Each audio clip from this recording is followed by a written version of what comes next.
motion pictures that you're about to see were produced by the newsreel facilities of Cosvin. They were captured several months ago near the Cambodian border by elements of the 173rd Airborne Brigade. Now, many of the captured newsreels were damaged or of poor quality, but we salvaged enough film to provide a good close-up look of the Viet Cong and their operations. This is the Viet Cong as the Viet Cong would like to see themselves. In the first sequence, we take you behind enemy lines for a series of reports of the VC in combat. Now, these scenes of preparation and action were probably staged, but they do show the Viet Cong tactics and techniques.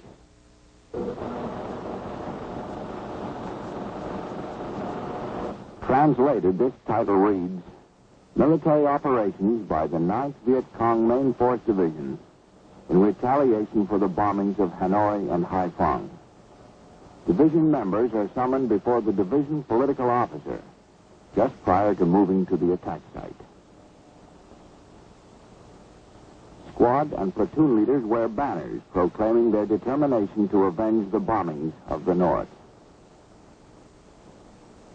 Similar pledges are printed on cards fastened to the hats of individual soldiers. Here, the division political officer presents ropes to regimental political officers as a sign of his confidence that the battle will be won and prisoners will be taken.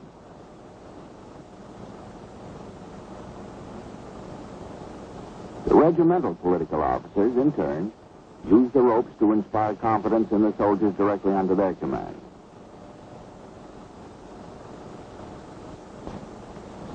The bugler sounds the attack, and the individual platoons and companies move on foot to their respective positions.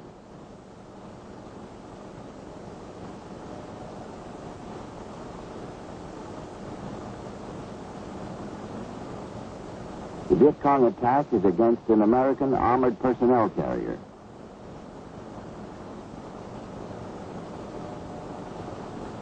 The vehicle is destroyed and several members of its crew are killed.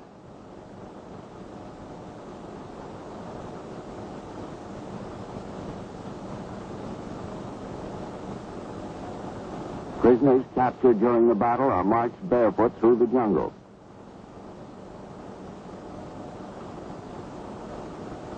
Next, we have a series of newsreel sequences on Viet Cong attacks against Allied units in South Vietnam. With Tay Min's Black Virgin Mountains in the background, the communist guerrillas make ready.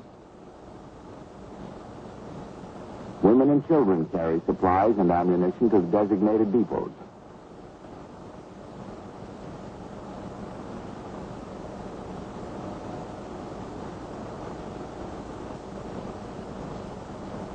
The weapons and equipment used by the VC are Soviet models, most of which have been manufactured in communist China.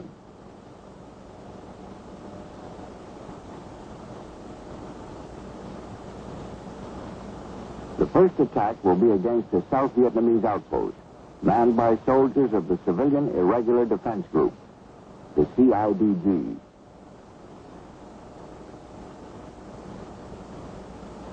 A final communications check is made using both communist and captured American manufactured equipment. The South Vietnamese forces walk into the ambush and the Viet Cong open fire. Again, the dead are both South Vietnamese and Americans. The jungle has provided the Viet Cong with a strategic sanctuary from which to strike. When the battle is ended, no weapons are left behind. Any Viet Cong who brings in an enemy weapon is decorated for his heroic deed.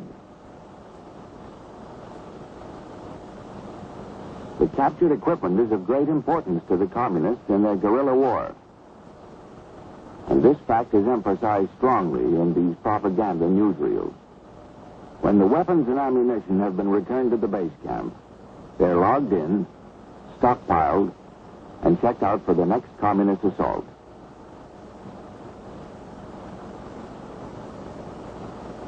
The enemy in the Republic of Vietnam makes use of every tactic, old and new, in guerrilla warfare.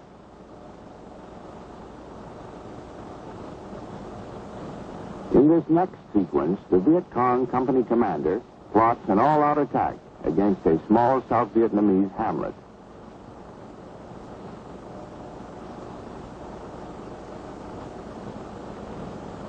The bugler once again sounds the charge, and the VC stream out of the jungle to overrun the settlement.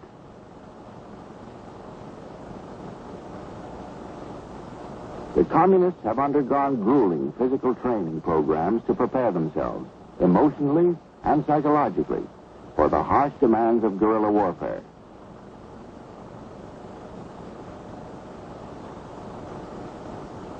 Attacks such as the one shown here are undertaken to harass Allied units in the area.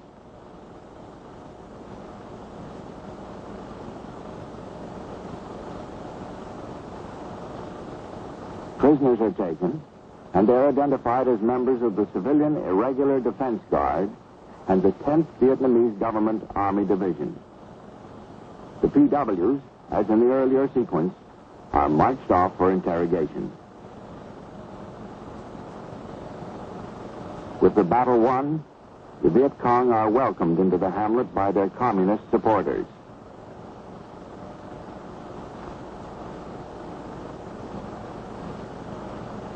And according to the original newsreel commentary, a special program is presented by the women of the settlement in tribute to their so-called liberators.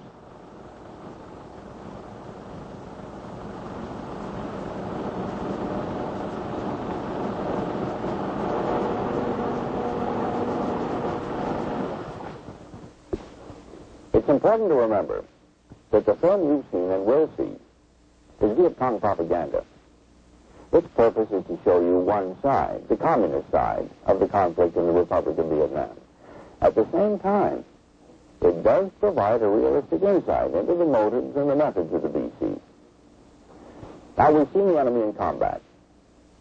Now let's look at another side of the communist war effort in South Vietnam, in the area of operations that shows the Viet Cong work in the fields of logistics and demolition.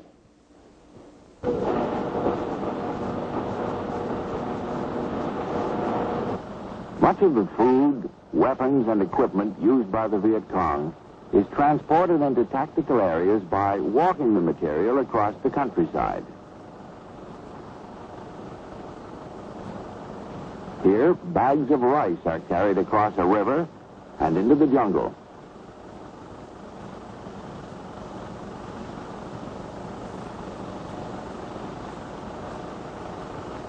Women, many of them armed, make up more than half of the communist transportation force. Another of the primary means of transportation is by bicycle.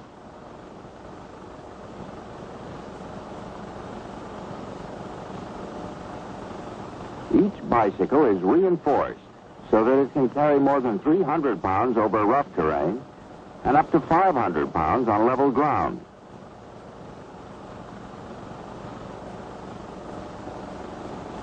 The Viet Cong are equally thorough in their utilization of captured weapons and equipment.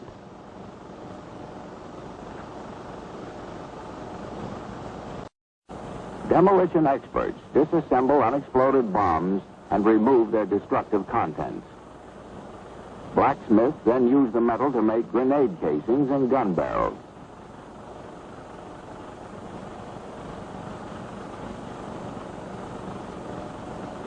In the guerrilla warfare that the Viet Cong are waging, nothing is wasted. Everything is utilized.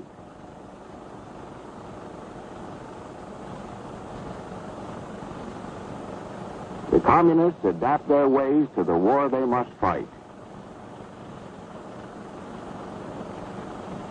Booby traps are fashioned by hand and planted at night outside the perimeter of U.S. and South Vietnamese camps. Next, we see a graphic demonstration of the methods used and the objectives achieved in sabotaging railroads and bridges in the Republic of Vietnam. The communists, wherever they can, coerce or impress local inhabitants to help them in their destructive raids.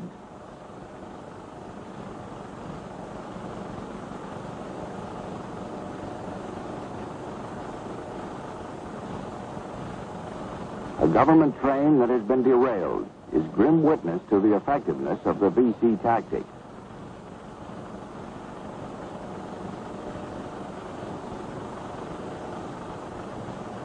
Blasting is more expensive, but the results are also more thorough. Small charges placed at the joints of the rails on both sides of the track can tear open gaps that are undetectable at a distance and will almost certainly cause a derailment. Here, with the aid of a model bridge, a Viet Cong instructor briefs a communist guerrilla before sending him out with the demolition team.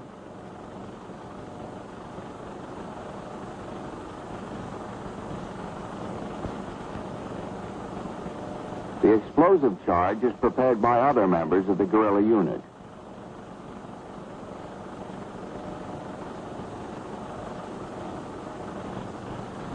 The VC moved through the jungle toward their objective.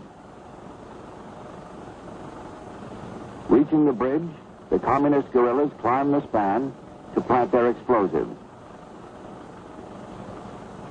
The locations are pre-planned, for a reconnaissance team has already visited the bridge and determined the best locations for placing the charges.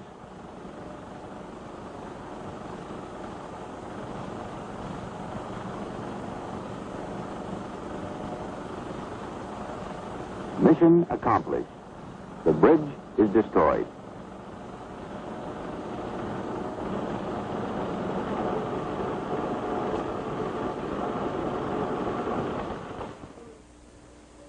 Up to now, we've been through the eyes of the communist camera at the battlefront with the Viet Cong. In this sequence now, we're going to focus on various propaganda and non-military activities of the enemy. We'll tour War Zone C with Chinese Communist correspondents, visit the VC printing office, explore an underground hospital, and watch a propaganda lecture by a four-star North Vietnamese Army general who's the political officer and commanding general of the self-proclaimed South Vietnamese Liberation Army.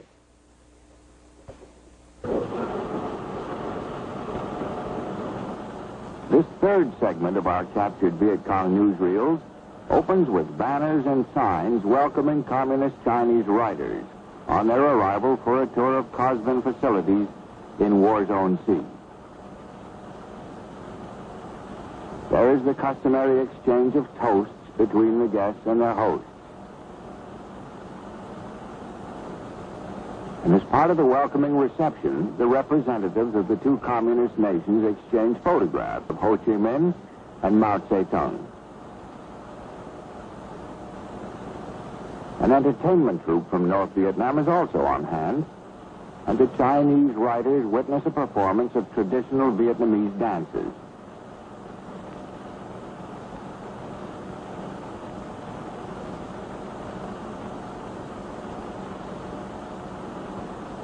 Next, the communist correspondents visit a printing plant that publishes the Viet Cong Liberation newspaper and other propaganda leaflets and literature.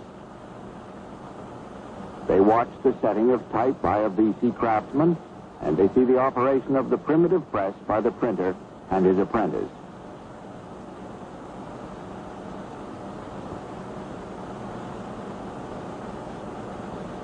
The visit concludes with the presentation to the group of the latest issue of the Viet Cong Liberation newspaper.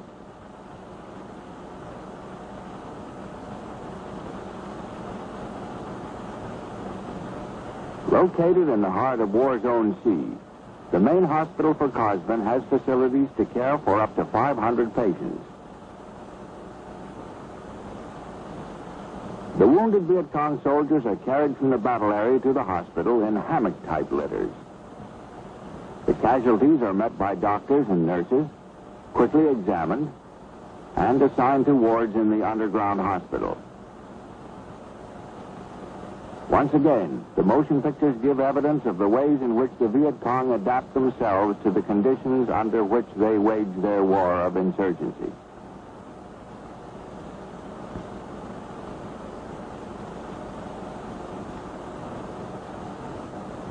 In these next scenes, the hospital has a distinguished visitor, a 4-star general, Nguyen Chi Thanh, member of the North Vietnam Politburo and former political officer of the North Vietnamese Army.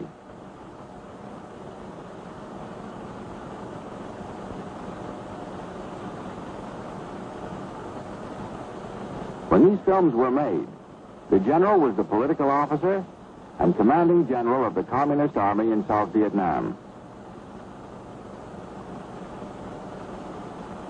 Here, General Thanh walks among the wounded, talking with them and listening to them.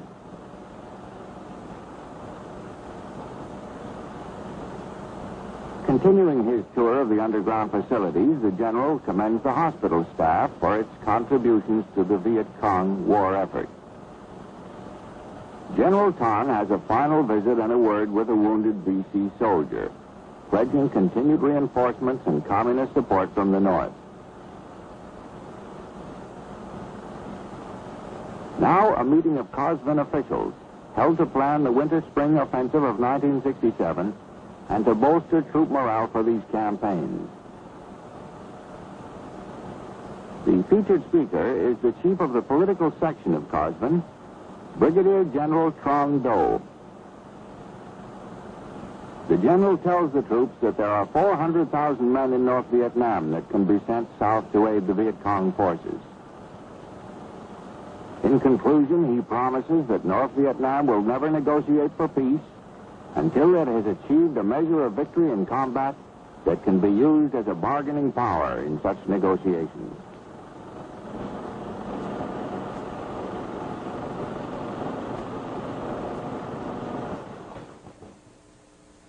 This, then, is the challenge posed by the Viet Cong and her supporters in South Vietnam. We've seen from their own motion pictures that they're resourceful, disciplined, ruthless, determined. Alert to this threat, aware of this danger, South Vietnam and her allies must meet and defeat the enemy challenge. For in this confrontation between communism and freedom, only one can prevail.